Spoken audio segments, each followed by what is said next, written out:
ঠাকুরগাঁওয়ের হরিপুরে পুলিশের উপর হামলার ঘটনায় 7 জনকে আটকের পর গ্রেফতারের আতঙ্ক পুরুষশূন্য হয়ে পড়েছে দিলগাঁও গ্রাম।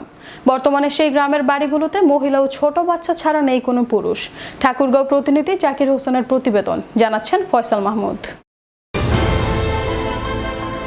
পুলিশের ভাষ্যমতে বুধবার বিকেলে হরিপুর উপজেলার ভাতুরিয়া ইউনিয়নের দিলগাঁও গ্রামে এসআই রাশেদুল ইসলাম সঙ্গীয় ফোর্স সহ মঈনুদ্দিন নামে এক যুবককে গ্রেফতার করার চেষ্টা করলে মঈনুদ্দিন ও তার বাবা সমীরুল, ভাই মালেক এবং স্থানীয় কিছু মানুষ পুলিশের ওপর হামলা করে।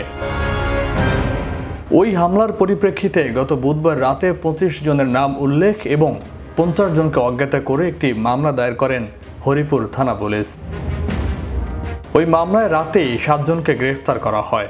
মামলার ভয় ও গ্রেফতার আতঙ্কে পুরুষশূন্য হয়ে পড়েছে ওই গ্রাম। তবে আটককৃতদের পরিবারের দাবি, যাদের গ্রেফতার করা হয়েছে তারা এই ঘটনার সাথে জড়িত নন।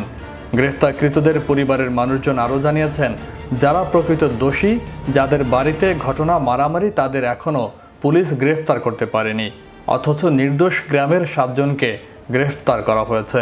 মারামারি করছে তাদেরকে পুলিশ ধরে নাই, আর যারা নির্দোষী করেছে সবাইকে ধরে নিয়ে যাচ্ছে। এগুলো নির্দোষী লোক, এগুলো কোনো খারাপ লোক না। আমার স্বামীকে ধরে নিয়ে গেছে, আমার ছোট বাচ্চা আমি কি করে খাবো? পুলিশের মারামারির সাথে আমার স্বামীর কোনো সংযুক্ত ছিল না। আমার স্বামী মসজিদে ইমামতি করে। যাদের সাথে মারামারি তাদেরকে গ্রেফতার না করে আমার স্বামীকে কেন গ্রেফতার করবে? যারা নির্দোষ তাদেরকে গ্রেফতার করা কেন হলো? আমরা এটা সুবিচার চাই। 3টা মানুষ আছে যারা ওরা নিজের রোজগার করে খায়, কোনো চাকরি বাকরি করে না, রোজগার করে, ওদেরকে নিরপরাধে ওরা ধরে নিয়ে গেছে। পুলিশের সঙ্গে যারা মারামারি করিয়া তাকে ধরে না, আমাকে নির্দোষী লোকগুলাকে ধরে চলে গেছে। আমার মানুষগুলা নির্দোষী, সেই মানুষগুলাকে গ্রেফতার করে নিয়ে গেছে। আমরা সুবিচার চাই।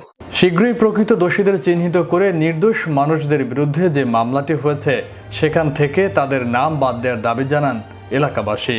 তো ওদের কাছে কোনো মহিলা পুলিশ না থাকায় আমাকে কেন রাতের বেলা রাত 1টায় অ্যাটাক করলো? ওরা অবশ্যই মহিলা পুলিশ নিয়ে আসা উচিত ছিল। আমাকে মারছে 2টা পুলিশ। আমরা তো কোনো নির্দোষ, আমার পুলিশ মালিক কেন? আমার এটা বিচার চাই। যে ছেলেটাকে মানে এই করছিল, তাকে নিয়ে যাচ্ছিল, তার নামে নাকি একাধিক মামলা আছে, ফেন্সিল একটি মামলা আছে। ওরা বলছে তাদের বিরুদ্ধে নাকি এরকম মামলা আছে, কিন্তু চলমান মামলা আছে। কারো দেখান। এ বিষয়ে হরিপুর থানার ওসি তাজুল ইসলাম জানান, সরকারি কাজে বাধা দান, পুলিশের উপর হামলার ঘটনায় মামলা হয়েছে। চিরুনি অভিযান চালিয়ে এজাহার নামীয় 7 আসামিকে আটক করা হয়েছে, কোনো নির্দোষ মানুষকে নয়। আপনারা গ্রেপ্তার করছেন, তাদের দাবি হচ্ছে যে তারা নির্দোষ। এ ব্যাপারে আপনারা একটু মতামত চাইছিলাম স্যার। তাদের বলতে পারে ভিডিও ফুটেজ সহ বিভিন্নভাবে আমরা স্থানীয় সাক্ষীটা ভিডিও তো ধরা হয়েছে, কোনো নিরাপদ লোককে ধরা হয় নাই, ঘটনার সাথে জড়িত তাদেরকে ধরা হয়েছে।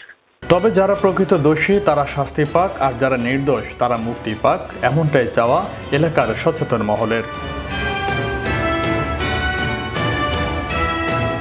ফয়সাল মাহমুদ, বিশ্ব বাংলা 24, ন্যাশনাল ডেস্ক।